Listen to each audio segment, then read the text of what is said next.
Shalom Bapak Ibu. Ya, saya bersyukur kepada Tuhan untuk kesempatan boleh hadir di tengah-tengah Bapak Ibu untuk memberitakan pemberitaan firman Tuhan. Pepatah mengatakan tak kenal maka tak sayang, maka izinkan saya memperkenalkan diri saya secara singkat gitu ya. Nama saya Chandra Udayana, saya melayani sebagai pendeta di Gereja Kristen Kalam Kudus di Kupang Jaya. Ya, Bapak Ibu kalau di daerah barat, Jalan Raya Kupang Jaya, dan ada salah satu tempat makanan yang terkenal, yaitu Gado-Gado Kupang Jaya, Bapak Ibu ya. Nah, di belakang itu gerejanya. Nah, gereja kami itu ya seringkali orang tanya gerejanya di mana Pak? Orang enggak tahu. Tetapi kalau diberitahu Gado-Gado Kupang Jaya pasti tahu begitu ya. Jadi gado-gadonya lebih terkenal daripada gerejanya ya. Bapak Ibu, perkenankan saya juga menyampaikan salam dari Jemaat Gereja Kristen Kalam Kudus Kupang Jaya. Biarlah kita sebagai tubuh Kristus boleh bersama-sama satu hati untuk menyebarkan Injil Tuhan, menunggu Tuhan hingga Tuhan datang untuk yang kedua kalinya. Ya, izinkan saya juga menyampaikan selamat Paskah kepada Bapak Ibu sekalian. Hari ini kita akan bersama-sama merenungkan sebuah tema yaitu bertumbuh di dalam pemuritan. Mari kita membuka firman Tuhan yang terambil dari Kisah Para Rasul pasal yang ke-14 ayat 21 sampai dengan ayat 28. Kisah Para Rasul pasal yang ke-14 ayat 21 sampai dengan ayat 28. Jikalau Bapak Ibu sudah menemukannya, saya mengajak kita membaca secara bertanggapan. Saya ayat 21, Bapak Ibu baik yang ada di ruangan ini ataupun yang ada di rumah membaca ayat 22, demikian seterusnya hingga ayat 28. Kisah Para Rasul pasal yang ke-14 ayat 21, demikian bunyi firman Tuhan. Paulus dan Barnabas memberitakan Injil di kota itu dan memperoleh banyak murid. Lalu kembalilah mereka ke Listra, Ikonium, dan Antiokhia.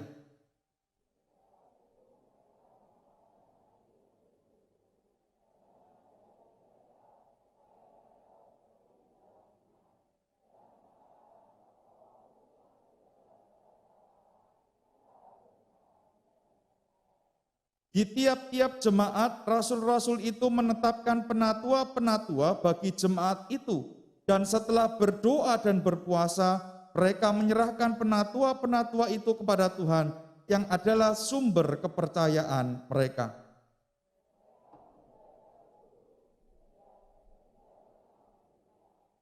Di situ mereka memberitakan firman di Perga, lalu pergi ke Atalia di pantai.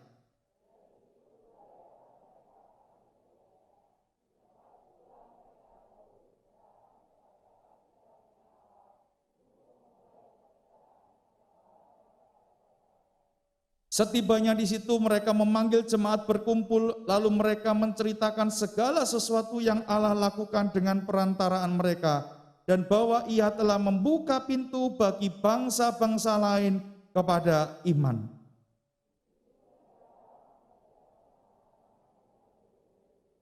Amin. Sampai demikian jauh pembacaan firman Tuhan. Selamat dan berbahagia bagi setiap kita yang membaca, merenungkan, dan melakukan firman Tuhan dalam kehidupan kita sehari-hari. Bapak Ibu yang dikasihi oleh Tuhan, berbicara mengenai pemuritan, pemuritan adalah sesuatu yang booming akhir-akhir ini, betul ya? Pemuritan adalah sesuatu yang mulai digalakkan kembali, adalah suatu kata yang tidak asing untuk kita dengar di dalam kehidupan kita sebagai anak Tuhan. Dari mana kita mengetahui ada pemuritan ini? Mengapa saya mengatakan pemuritan ini booming? Bapak Ibu, kalau kita melihat beberapa waktu belakangan ini, ada seminar-seminar tentang pemuritan yang diadakan oleh beberapa gereja. Untuk apa? Untuk membuka wawasan kita bahwa pemuritan itu adalah sesuatu yang penting, Bapak Ibu. Misalnya, ya dari Covenant itu ya, CFC yang ada di Singapura, ya mereka punya prinsip begini. Kalau pabrik sepatu itu menghasilkan apa, Bapak Ibu? Sepatu, ya. Kalau pabrik ban menghasilkan apa? Ban. Lah kalau gereja menghasilkan apa? Hah? bukan menghasilkan uang Bapak Ibu ya. Kalau gereja harus menghasilkan murid Kristus. Kalau pabrik sepatu menghasilkan sepatu, kalau pabrik ban menghasilkan ban, kalau gereja harus menghasilkan murid-murid Kristus. Dan siapakah murid-murid Kristus itu? Yaitu kita semua ini, orang-orang percaya yang berhimpun, beribadah, bersekutu di rumah Tuhan ini adalah murid Kristus.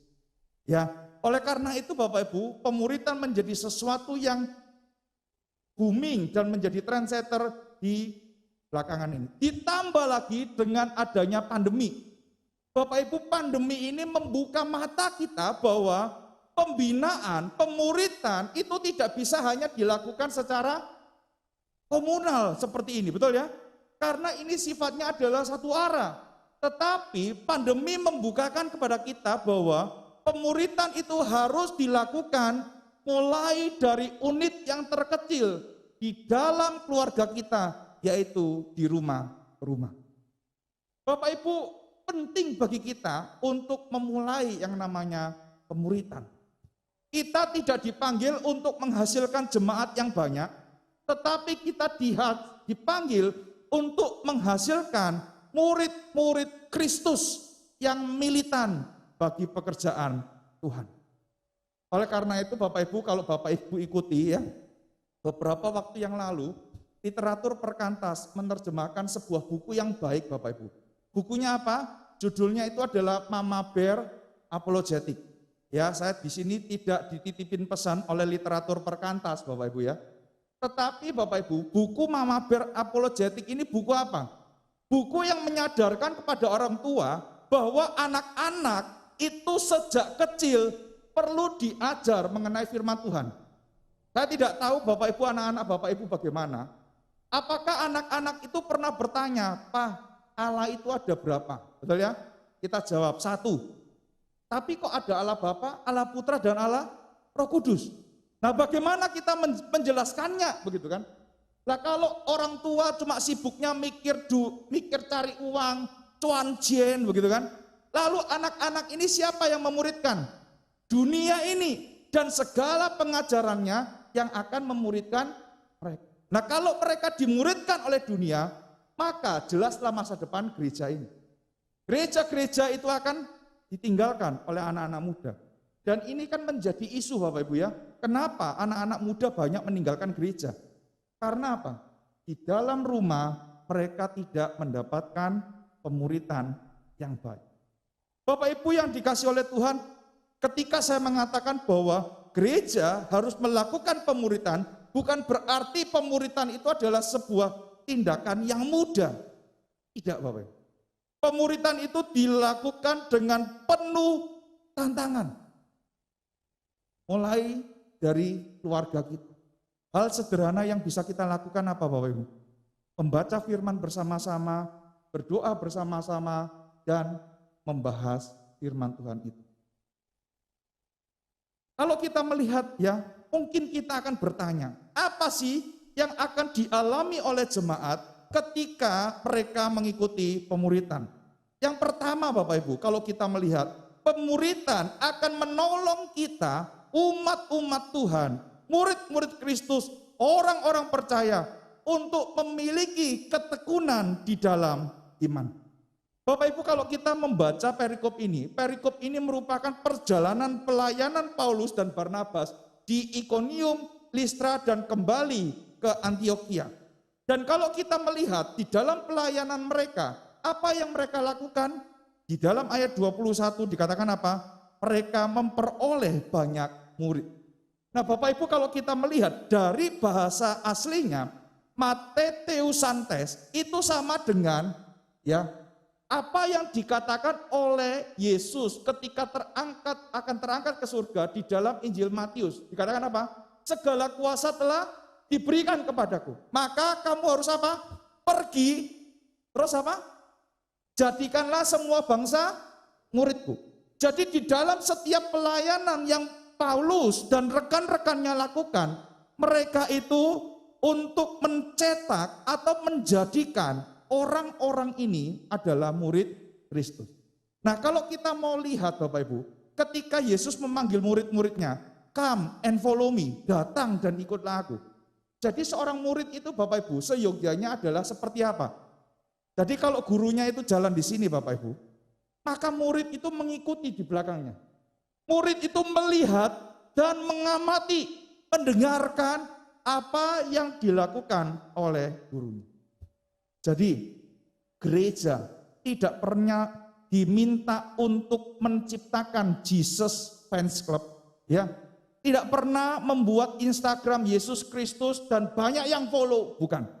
Tetapi kita dipanggil untuk menjadikan semua bangsa itu murid. Bapak Ibu yang dikasihi oleh Tuhan, saya pernah menonton sebuah Instagram Bapak Ibu ya. Ada sebuah pengajaran yang kurang tepat. Kita tahu bahwa Matius 28 itu dikatakan jadikanlah semua bangsa murid. Tetapi di dalam akun Instagram ini ada seorang pendeta yang khotbah ini. Jadikanlah semua bangsa sultanku. Luar biasa ya. Ini Yesus belum datang aja ada yang sudah ganti firman Tuhan. Sultan itu identik dengan apa Pak? Anak-anak muda, sultan itu apa sih? Hah? Orang kaya, betul ya? Orang yang mempunyai kedudukan yang mewah, dihormati, dicintai karena duitnya banyak. Dan berapa banyak sultan yang mengaku sultan itu sekarang harus tinggal di hotel Prodeo kan? Malam enggak bisa tidur, kalau kita enggak bisa tidur bangun berdoa ya kan? Minta Tuhan kekuatan supaya bisa tidur. Ini enggak bisa tidur beli mobil mewah. Kita mau beli mobil mewah aja masih mikir-mikir, kreditnya berapa, DP-nya berapa gitu. Ini enggak bisa tidur beli mobil mewah. Nah kalau semua bangsa ini dijadikan sultan, hati-hati Bapak Ibu. Ini sudah mulai tidak sesuai dengan firman Tuhan. Bapak Ibu yang dikasih oleh Tuhan, pemuritan itu penting untuk dilakukan. Karena apa? Karena melalui pemuritan kita bisa menguatkan hati dari setiap murid-murid Kristus.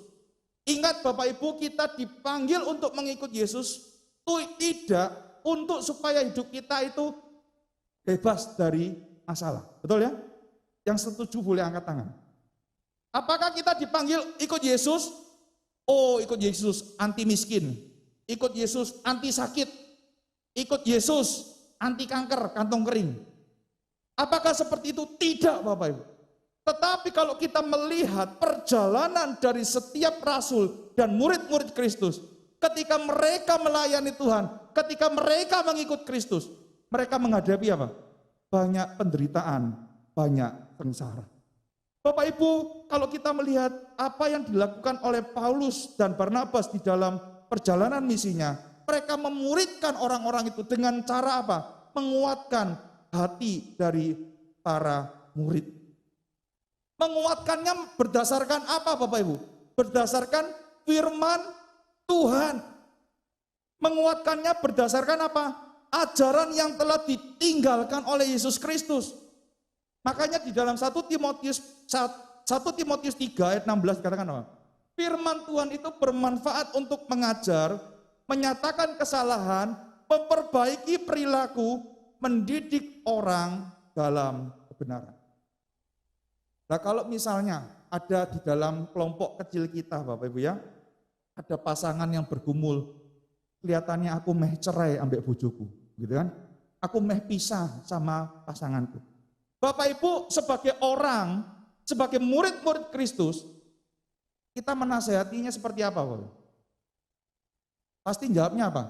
Tidak boleh, karena itu tidak sesuai dengan desain Allah di dalam menciptakan pernikahan, betul ya?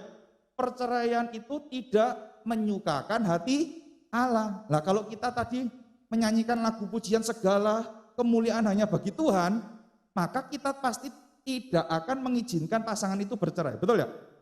Itu ajaran firman Tuhan. Jangan sampai kita ngomong gini, lapo kon cerai? Kon lo ambek bojomu wis enak, betul kan? Iso kiakian nang luar negeri, betul kan? Duite wis akeh, omah ning ndi lho.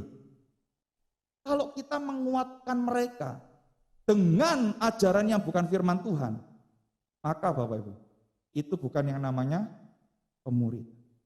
Pemuritan itu adalah menguatkan mereka supaya Mereka itu memiliki ketekunan di dalam iman mereka.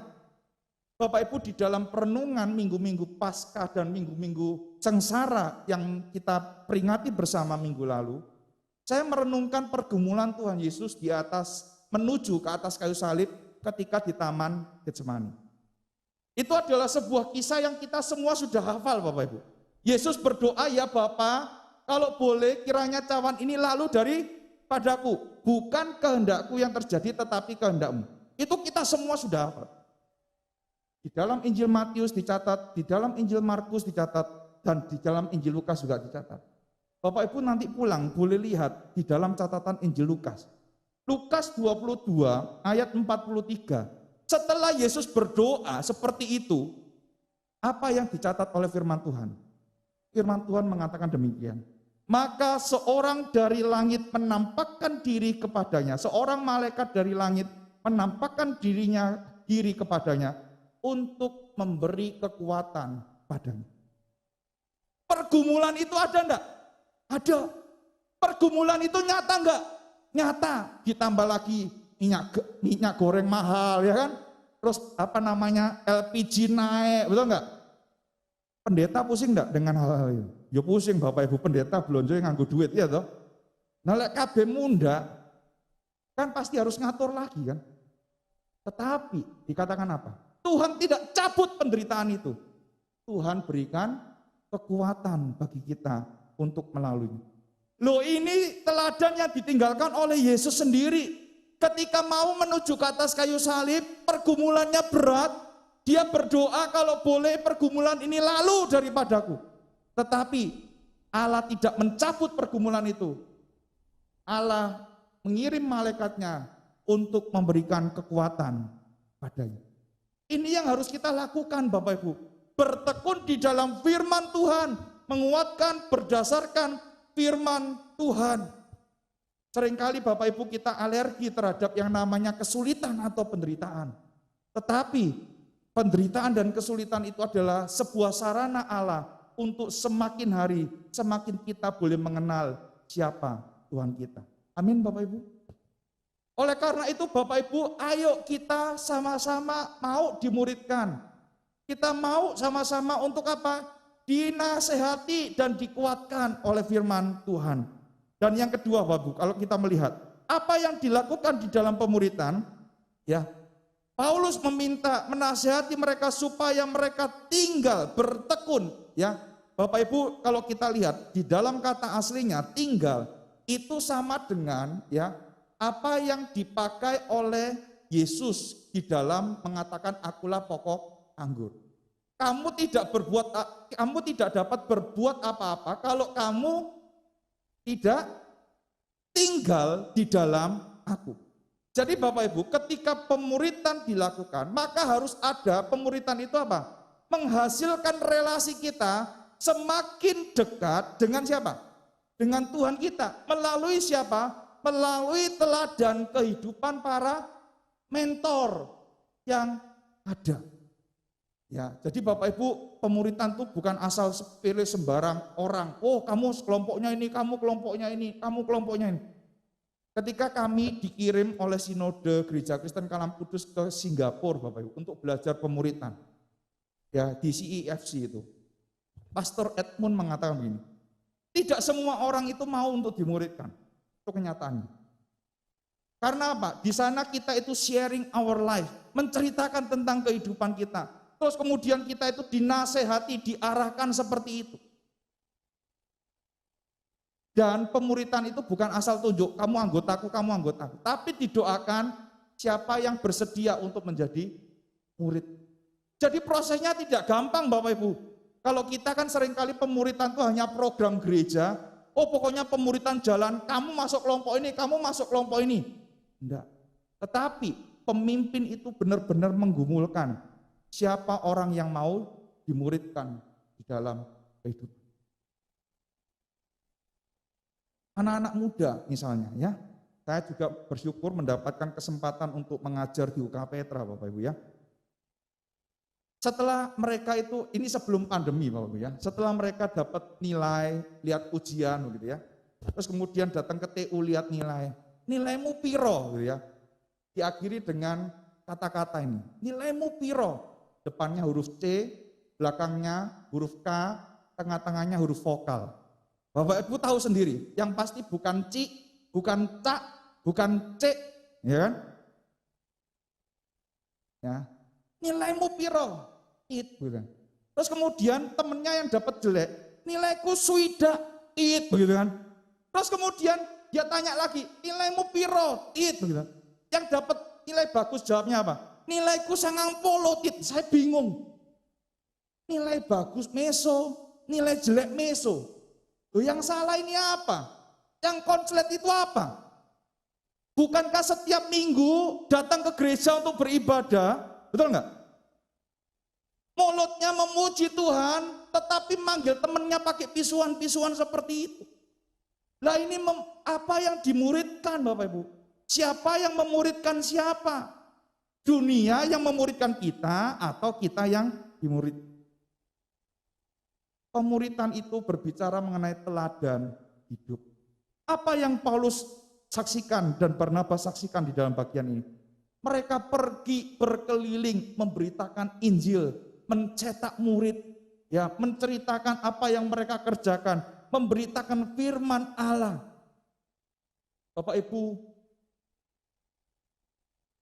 saya berdoa supaya di dalam kehidupan kita saat ini kita menemukan mentor-mentor yang baik, betul nggak? Pendeta Stephen Tong pernah mengatakan demikian. Mengapa hamba Tuhan sekarang banyak yang tidak pergi menginjili? Karena para pendeta terlalu sibuk di gereja dan tidak pergi menginjili. Sehingga apa? Tidak punya contoh kan? Bagaimana caranya pergi menginjili? Pemuritan itu adalah berbicara mengenai teladan, dan teladan itu berbicara secara tidak langsung di dalam kehidupan kita. Mari Bapak Ibu kita memiliki relasi yang intim, dan ingat ya, di dalam pemuritan cerita-cerita sharing-sharing itu tidak untuk diobral, tidak untuk dimasukkan Instagram lambe tura Bapak Ibu ya. Pergumulan yang disampaikan oleh rekan-rekan kita itu adalah menjadi pokok doa kita pribadi. Jangan nanti, tolong doakan ya si iki yo, iki meh cerai mbek bojone. Nanti ojo ngomong sapa-sapa ya, ojo kondo sapa-sapa. Mari ngono si B cerita lagi, iki meh cerai mbek bojone. Doakan ya. Bukan untuk itu, Bang. Dalam kelompok itu kita benar-benar berkumpul bersama-sama, jatuh bangun bersama-sama untuk semakin hari semakin serupa dengan Kristus. Mudah? Enggak mudah. Saya masih ingat Bapak Ibu ya, dulu almarhum pembimbing saya di komisi pemuda itu, wah sangat keras Bapak Ibu. Kami para pengurus komisi pemuda itu harus datang PA. Kalau enggak datang didenda. Ya. Terus mari gitu harus datang persekutuan doa. Kalau enggak datang dimarahi Bapak Ibu. Kalau pelayanan ya, waktu itu zaman masih belum berubah Bapak Ibu ya. Baju atas hitam, bawah putih Bapak. Sampai ngomong, kok ono warna baju sing lain ta? Kok hitam putih koyok kelirit televisi ae. Televisi sudah berwarna kok iki hitam putih. Ya maklum Bapak Ibu ya, zaman dulu lulusan saat itu terkenalnya bajunya apa? Putih hitam kan? Orang-orang yang tukang becak itu Bapak Ibu kalau mangkal di depan kasin tahu. Oh, mahasiswa saat. Keluar dari pasar besar di Malang Bapak Ibu tahu. Mau ke saat ya, ngerti dari kelambine ketok putih ireng gitu kan. Wah pembina saya itu keren Bapak. Oh kok pelayanan kok bajunya putih hitam. Mau pelayanan ikuti aturan, nggak mau pelayanan nggak usah pelayan. Begitu kan. Akhirnya kita mau nggak mau ikut kan. Pelayanan harus pakai sepatu tertutup. Perempuan harus pakai rok di bawah lutut. Diajari sampai kayak gitu Bapak Ibu. Ya. Zaman saiki Bapak Ibu, ada yang kayak gitu? Orang nang gereja katok endekan ya. Terus mari sandal jepitan. Iki mode zaman sekarang. Memang saya tidak mempermasalahkan itu. Tetapi ingat kita datang itu untuk menyembah siapa? Menyembah Tuhan. Tidak harus baju baru. Coba kalau Bapak Ibu ketemu dengan presiden ya, nyeker, gak nganggo sandal, celana tidur, mau enggak? diusir Bapak Ibu.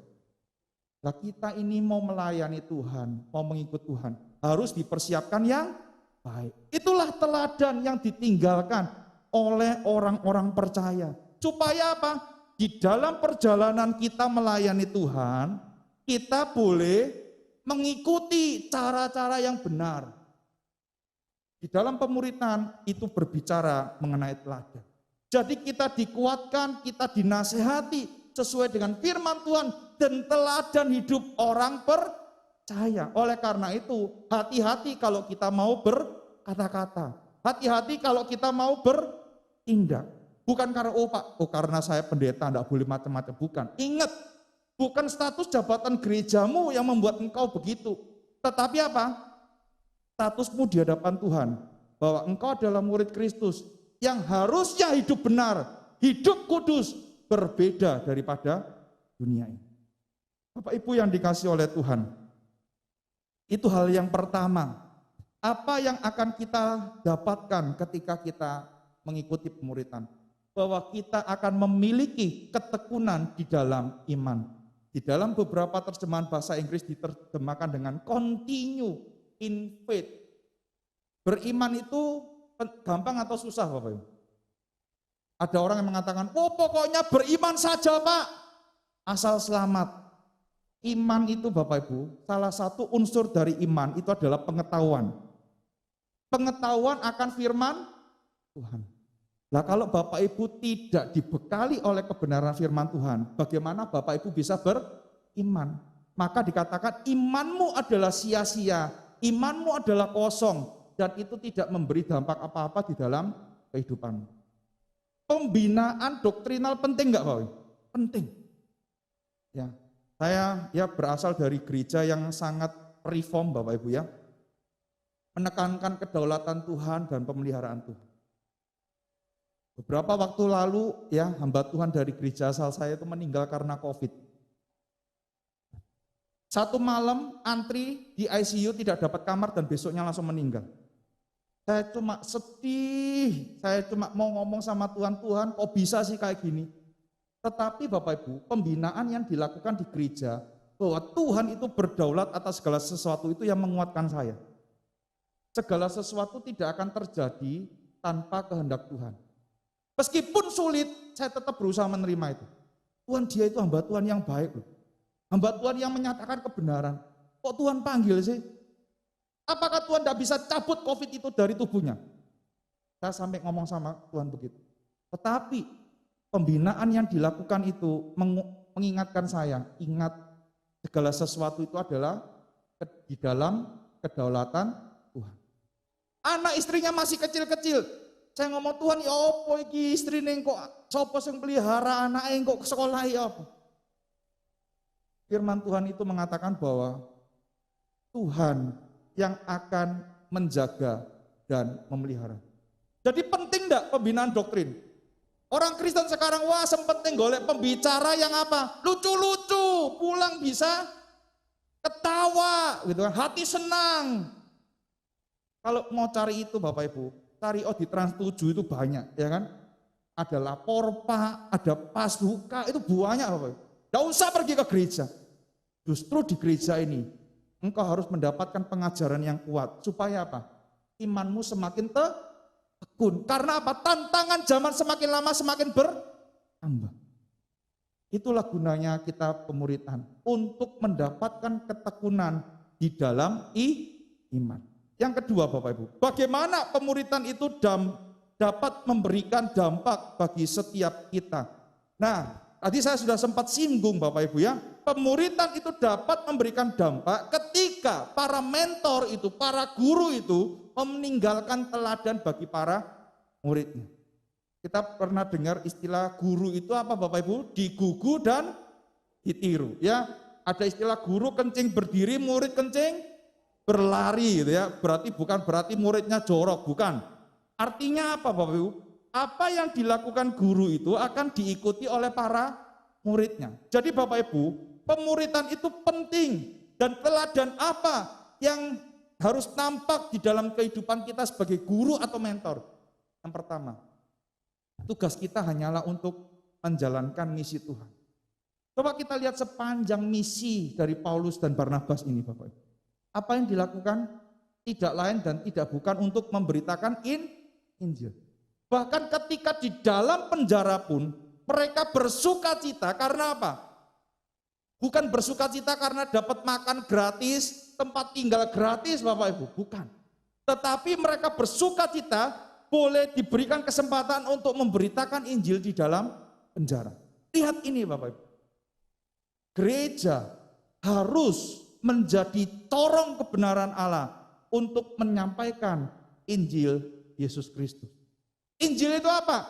Allah datang ke dalam dunia untuk menebus dosa umat manusia karena manusia tidak bisa menebus dosanya sendiri.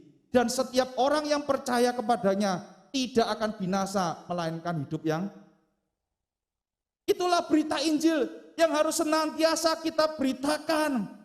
Bukan mengajarkan dongeng, filsafat dunia, kamu melok aku, trading robot, hasilnya cepat. Bukan itu Bapak Ibu. Kita semua ingin kaya, betul ya?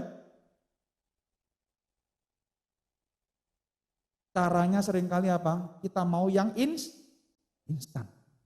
Tidak ada sesuatu di dalam dunia ini yang bisa didapatkan dengan cara yang instan.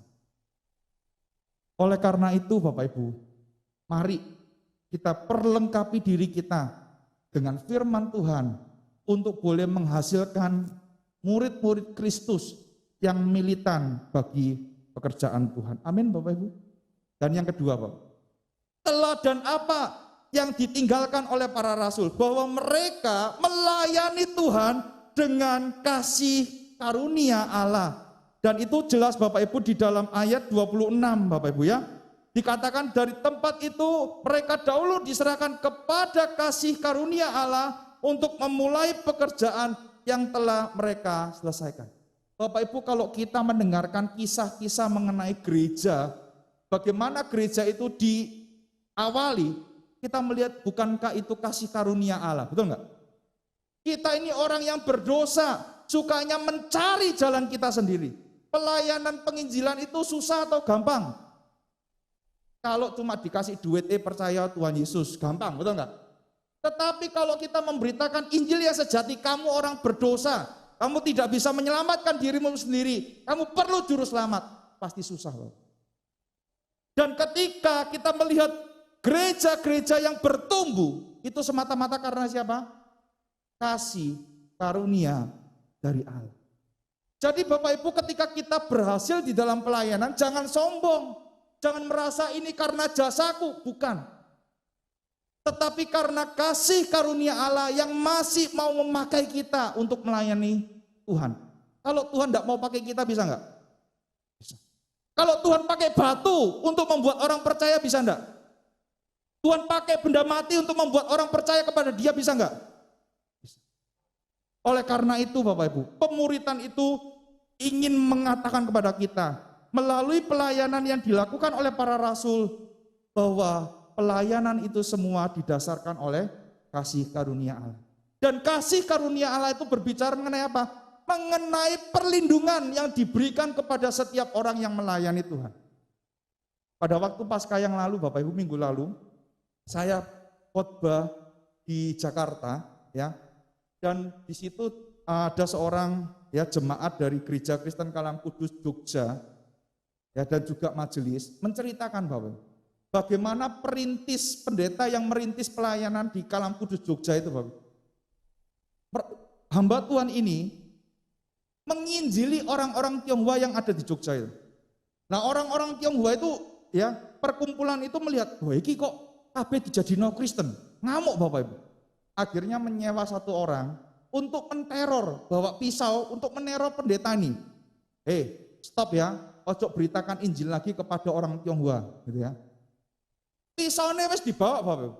Tapi ketika datang di hadapan pendeta itu, dia tidak melakukan apa-apa. Ngeri enggak? Kita mendengar cerita mau menginjili itu dibunuh, Bapak Ibu. Sudah takut, ya kan?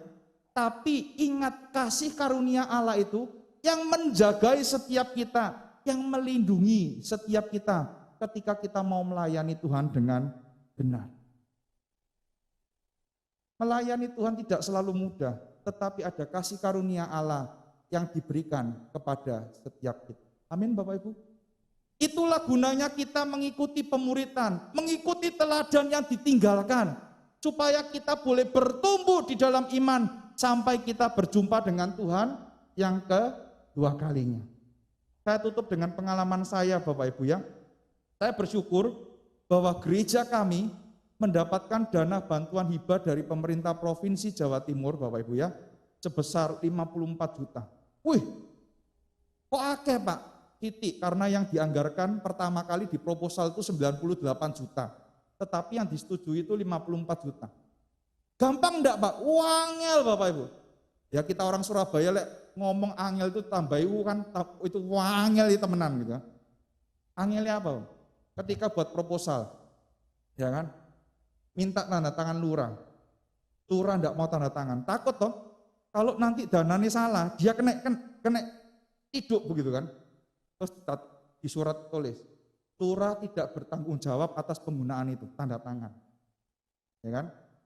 Minta surat keterangan dari Departemen Agama ya, Kota Surabaya, Provinsi Jawa Timur. Selesai semua. Tahun lalu Bapak Ibu kita ajukan. Terus kemudian anggota dewan yang membantu kami itu ya ngomong begini, Pak, tidak bisa cair tahun ini karena dana serapannya sangat kurang. Oh iya, enggak apa-apa.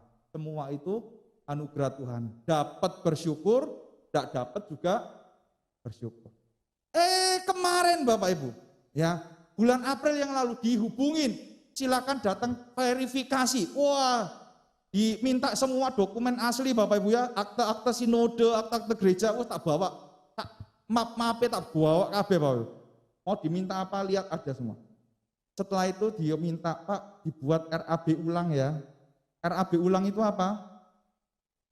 Yang disetujui 54 juta, Bapak survei lagi ke toko-toko. Waduh Bapak Ibu, survei meneh Bapak Ibu ya. Jadi hubungin toko ini, dikasih harga ini, kami mau beli AC. Kemarin Surabaya ada hujan es Bapak Ibu ya. Dengar beritanya kan? Yang ada di Instagram, ada di WhatsApp itu, es batu ini sak gede gini Bapak Ibu ya, ada orang di jalan beli es, tidak dapat es batu, ngambil es itu dimasukkan gitu kan. Ketika di gereja itu Bapak Ibu kena hujan es, speaker itu tiba-tiba nyala sendiri, duk gitu, rusak speakernya.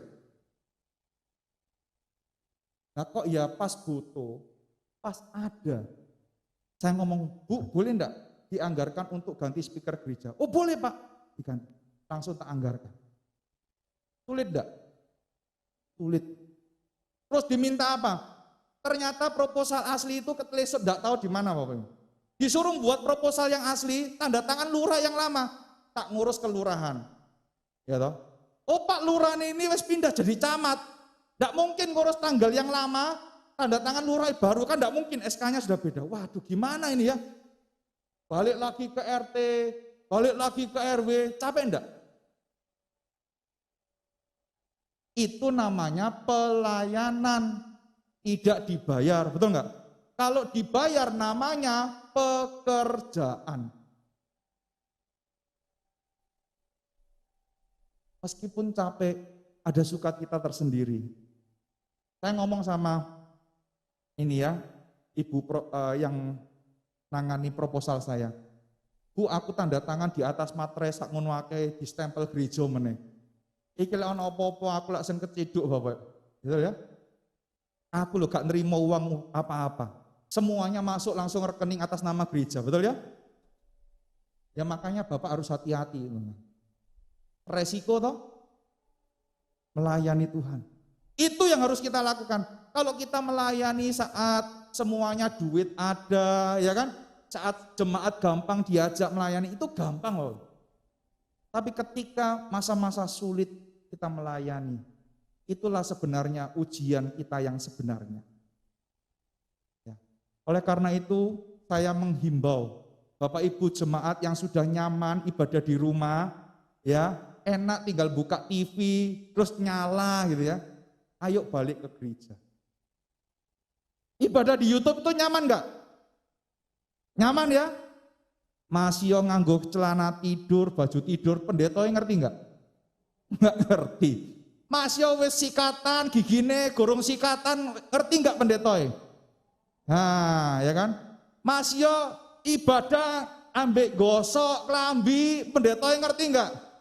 Nah, ya kan? Kora-kora, ngerti enggak? Nah,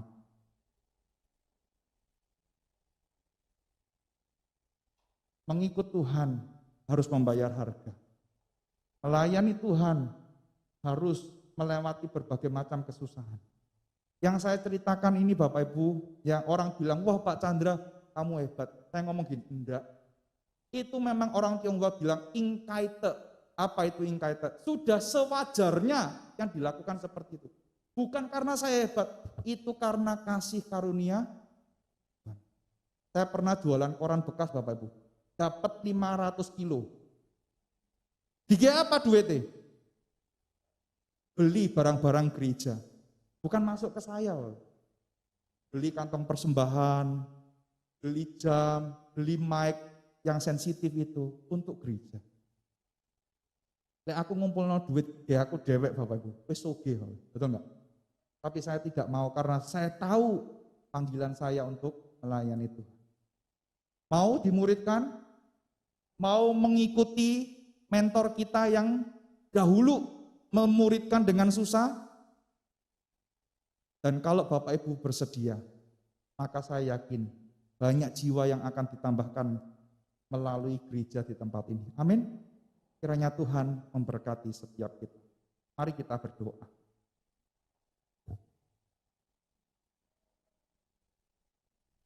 Bapa yang baik, Bapa yang telah mengutus anaknya yang tunggal untuk datang ke dalam dunia, menebus dosa-dosa kami dan memberikan pengharapan bahwa setelah kami mati, kami tidak akan terlantar, tetapi akan kami kembali bersekutu bersama-sama dengan pencipta kami.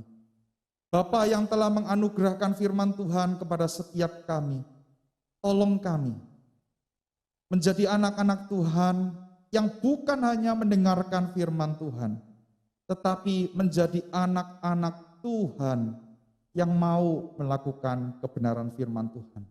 Secara khusus ketika kami belajar untuk mengalami pertumbuhan melalui pemuritan, Tuhan tolong kami, gerakkan hati kami, supaya kami benar-benar mau menjadi seorang murid Kristus yang sejati. Suara hamba-Mu telah selesai berbicara, tetapi biarlah Allah Roh Kudus yang terus bekerja di dalam kehidupan setiap kami. Dengar doa kami, di dalam nama Tuhan Yesus kami berdoa. Amin.